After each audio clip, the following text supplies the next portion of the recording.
I'm in Noah's Ark, you guys. I mean, I'm not really on Mount Ararat. I'm somewhere in Kentucky, here in America, but this is where the Lord led me today. And like, this is where it says Shem and his wife Kezia. It's like a recreation of their living quarters up on the top of the ark here. I can't wait to show you guys the outside. It is so huge. I mean, when I was a little boy, I would go try to like pace out all the cubits and, see how long I thought it was. And you just can never imagine how big it is in here. And this is where Noah and his wife, Imzaras, were said to live. And, the book of Jasher says that Noah's wife, who was the daughter of Father Enoch, had waited for 550 years, saved herself as a virgin for her righteous husband Noah. So not only are we all related to Noah, and both science and the Bible says we all have a common ancestor, but we're also all related to Father Enoch as well through his daughter, Noah's wife. Uh-oh. I see it said here that from a biblical perspective, there is no basis for believing in extraterrestrials. Well, maybe not little green men like they say on that Ancient Aliens show. But the Bible does talk about Job, that there are Benai Elohim. There are creatures of God that were made before the earth was even made. Extraterrestrial means that you're not from Earth. Terrestrial means you are from Earth. We're Terrans, okay? Earthlings are Terrans. So all the angels are extraterrestrials. From a biblical perspective, there is absolutely a basis for believing in extraterrestrial angels and fallen angels as well. Jesus said, I am the good shepherd. The good shepherd lays down his life for the sheep. The Genesis account says that God commanded Noah not only to build a cubit-wide window in the ark, but also a door. And if you remember from one of my prior videos, we talked about all the windows from heaven. Those are mentioned also in the ark story. But at the end of the 40 days, Noah opened up the window that God commanded him to make, and he set a raven out to see if there was any dry land for the ark to rest upon. You can see here in the recreation, there's more than one window, but pretty awesome. Looking up all this way. Shalom, brothers and sisters. Coming to you from the Noah's Ark recreation here in Kentucky. This attraction is about 7-8 years old now. It's bigger than I ever really imagined. I can't even get far enough away for this thing for you guys to take a peek at it. I'm going to get a little closer and show you the whole thing in case you can't get to Kentucky anytime soon. I don't want to spoil the whole thing, so of course I'm not going to show you everything inside. Got to go take a look for yourself, but it seems like a lot of kids are really interested in this, and just being inside, it's like being a little boy, makes you want to skip. It's so much fun to see. You kind of imagine Father Noah had some fun too, putting it all together through all those years. And what an incredible amount of faith. Just not faith unrivaled. So there is something in the Word called the days of Noah, and also the days of Lot. Jesus mentioned those both together, and they're both really applicable. You can't really have days of Lot without the days of Noah. I experienced the days of Lot before when I was in Palm Springs. Just really the callous nature of men, how much everybody's out for themselves and is not their brother's keeper. So selfish, wanting to amass everything for themselves and screw the poor, And I cried for Father Job one day. Excuse me, not Father Job, but for Father Lot one day, for what he went through and the types of experiences that he went through. I guess one could cry for Father Job too, but he really had a happy ending to his story. Now with God, all things are possible. So if you get your 15-year life extension like Hezekiah did, That means you can also get another 15-year life extension like Job did.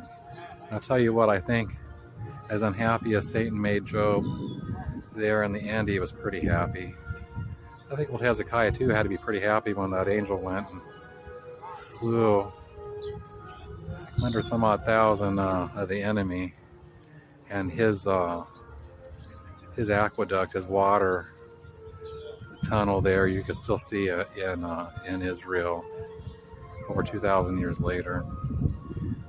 His legacy still lives on. But the days of Noah said they were marrying and giving in marriage. That's like the end of the world will be. So the way I always thought about it was that maybe right before the Lord comes back and raptures us all out of here, people are still going to be getting married no matter how bad it is. If you're the post-trib kind of guy, then you're gonna be believing that people are gonna still get married and stuff, next to the waterfront. Like you can get married, right next to the river of blood. And if you remember the Ten Commandments, boy, when that water turned into blood, that was sure one scary thing. I wouldn't want to get married next to a river running full of blood, but I guess people will if you're a post-tribber. It says that Noah was perfect in his generations, and what does that mean? Well, when I was back in the 10th grade, we were really lucky to have a man who graduated the Dallas Theological Seminary. I mean, he was already an old man then, and he had graduated from seminary a long, long time ago, even when I was still back in school. But of all the times we ever had a Bible lesson in high school, I don't remember any of the Bible lessons ever that we would go to lunch afterward and discuss the Bible lesson. We were all a bunch of teenagers and self-absorbed as we were. We didn't really care about that kind of stuff. And he taught us that Genesis 6 could be interpreted one of two different ways, and that neither way was exactly correct, and neither way was exactly wrong. The Sethite view, of course, is that the sons of God who found the daughters of men attractive and had children with them were descendants in the line of Seth in the Bible. And I guess you could believe that, but there's also an angel view, which is that the B'nai Elohim, just like in the book of Job, where they were the sons of God, literally direct creations of God, just like Adam was a direct creation of God, probably without a belly button, okay? And so these angels had relations with the daughters of men, and they had it was essentially demigods, what you would call a demigod, half angel, half human, and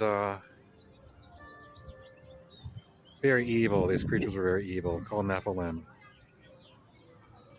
men of great renown. They were giants, of course, giants in those days.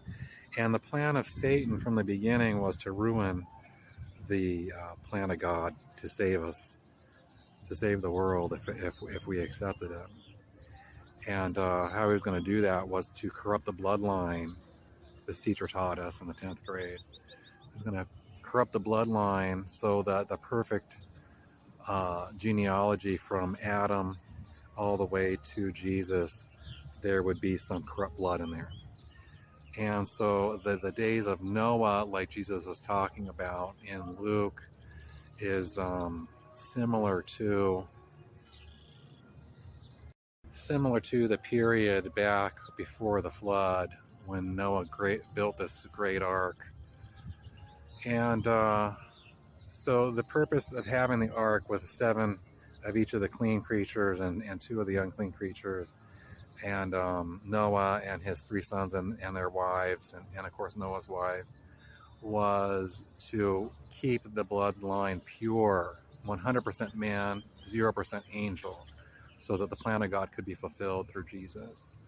And this ark, one of 3 arks in the Bible, this ark carried really what would be the future of humanity. And then the Ark of the Covenant contained the 10 Commandments written with the hand of God, both the broken and unbroken. It contained the manna jar.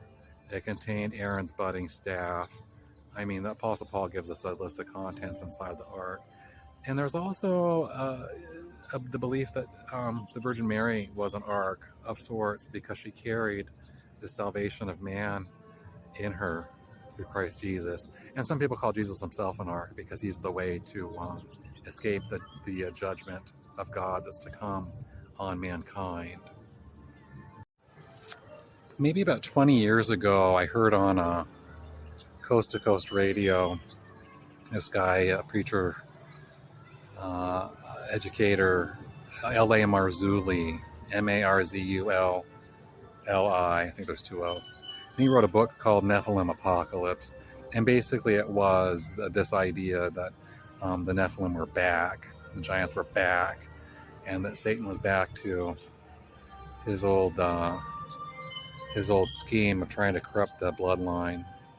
And you know, if you are gang stalked and the devil's after you, some people think that maybe it has something to do with that bloodline, the Solomonic bloodline, like we were talking about earlier. There were some things in the Bible, you really get to know your Bible well, that really annoyed God, really made him mad. And this plan of Satan that the angels would have relations with mankind and make this kind of hybrid race was one of the things that really made God mad. And so if we're here in the days of Noah, in the days of Lot, fighting for the kingdom of heaven, that it may advance, and that God's perfect and pleasing will and his plan of salvation be accomplished, then you fight something like that. And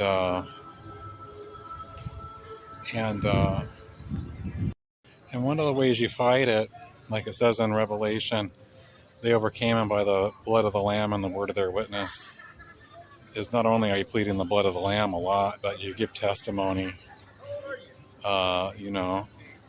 of the bad things the devil's done for you and then the good things God's done to deliver you from all of that.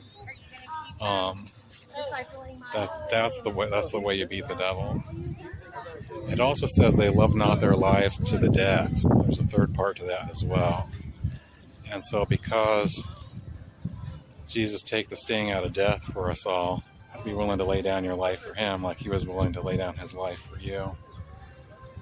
And Jesus teaches us that the best of friends are the ones that are willing to lay down their life for you. You've gone through the stalking by gangs and targeting of individuals and stuff like I have, then you realize that the amount of true friends you have in this world are very few, you guys. Could count on one hand those that were really true to me in my hardest of times, and thank God for each one of those individuals. Not always the people you think it's going to be either, and those that you think might really help you could give a damn. Excuse my French there. So anyway, you guys, unless I can think of something here over lunch, I'm going to try to wrap it up here. I don't want a really long video, but I wanted to share these things with you guys today and have a little bit of fun. Shalom. Okay, Days of Noah, two more things. You look at the Social Security Administration, there's a list every year that they publish of the most commonly given names in America, both male and female. But the last, in the old days they'd be named like Mary and John and Jane. And stuff like that. But nowadays you look at the number one or number two name, there's like been Noah for the last many years. Also, Genesis chapter 10, there's a list of the immediate descendants of Noah, his grandchildren, great-grandchildren. Among them are Magog, Cush, Put. Those are all end-time names. You look at the end-times prophecies, and those are all mentioned. Magog goes even back to after the devil escapes the abyss there at the end of Revelation. So there you go. Noah in a nutshell.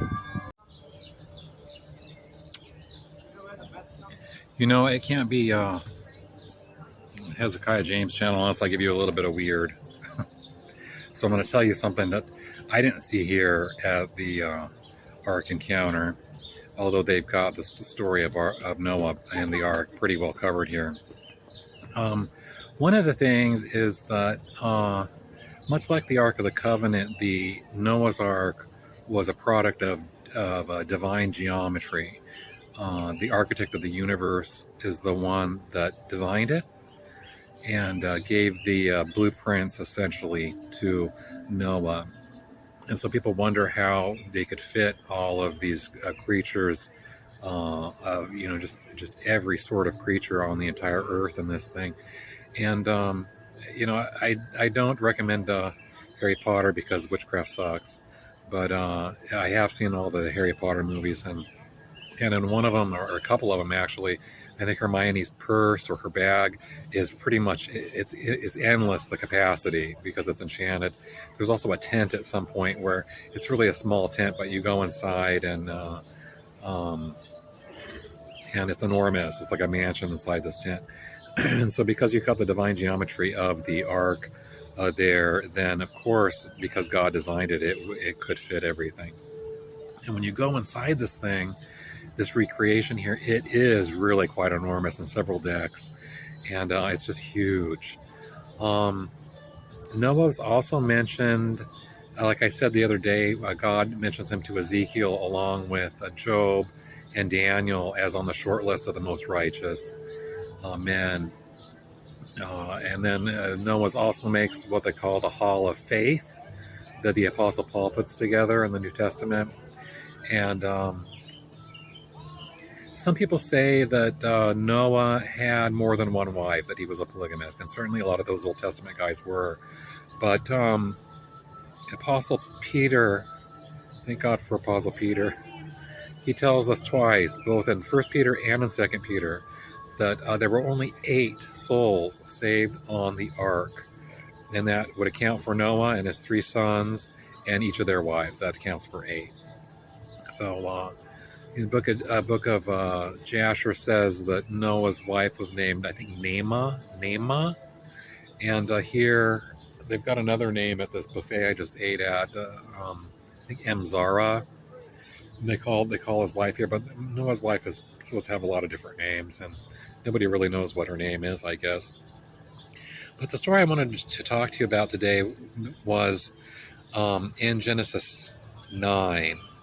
And it ties into this story of the Nephilim, and why is the devil still up to his same old tricks all these thousands of years later.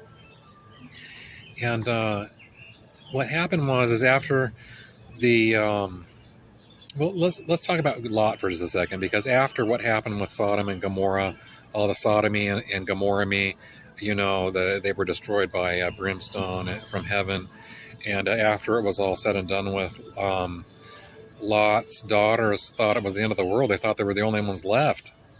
And so they essentially seduced their father, and there was a horrible story of incest there with that righteous man.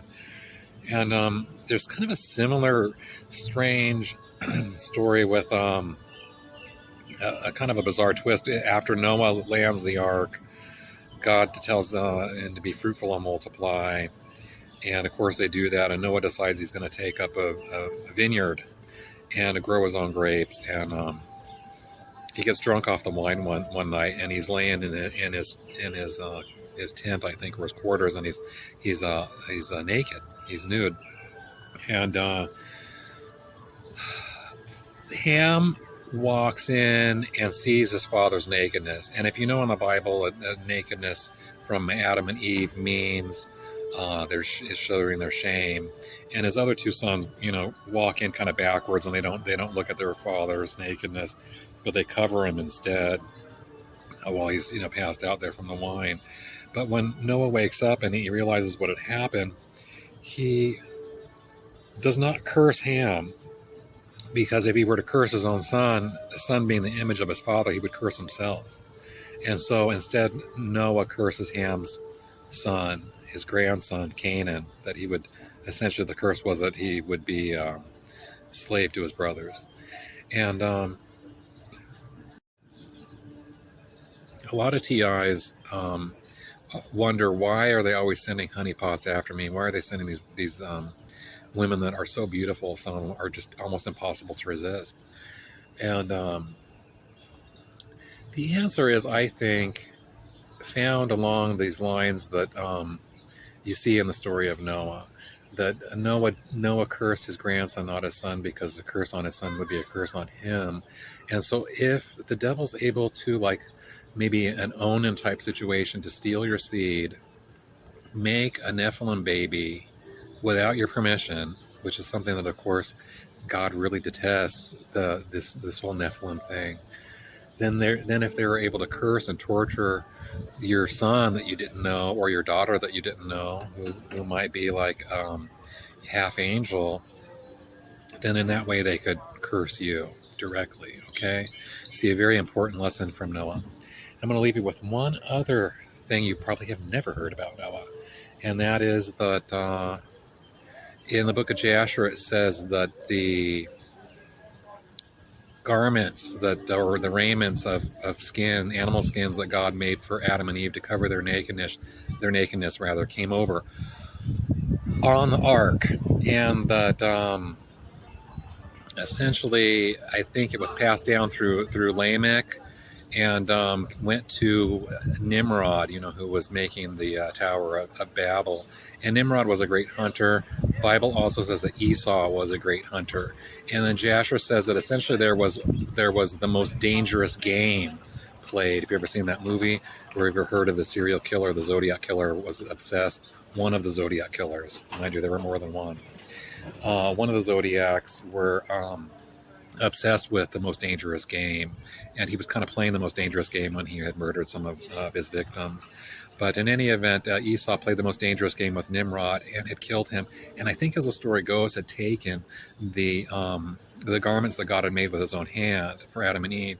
And the garments, because they were touched by God, just like the ark was imbued with supernatural power, and just like if you were to touch Jesus and the power goes out of him, the supernatural power, that's what the laying on of hands is. Essentially, whoever laid hands on me got hands laid on by someone, and by someone to someone, all the way back generations until somebody had actually touched Jesus, like hands across America type thing. That's what laying on of hands is literally, if it's done right, you've got a direct connection from whatever time you're at now all the way back to somebody who had been touched by the Lord. Okay. So when you touch these garments that were made by the hand of God, they could do things like Jasher said, like, I think it could make you fly and stuff. I mean, you were like Superman when you had on these garments that God had made, that the Bible had mentioned. I think that's all of the weird things I can really think of for now about Noah, okay? But this has been an amazing experience, an amazing day. I don't think it's like an 8-hour, day-long thing that you can do here. I think if you had a whole family, I've seen a lot of families who are having a really good time. You could probably get about 6 hours in if you went and saw and did everything that they've got going on here. But I'm going to call it a day so far. I've had a really good time. I don't want to get sunburned, and I've had some really wild experiences in the past few weeks, so I kind of want to take it easy. So, God bless you all. Thank you for watching. I hope you really enjoyed this video. Shalom. Shalom, Israel.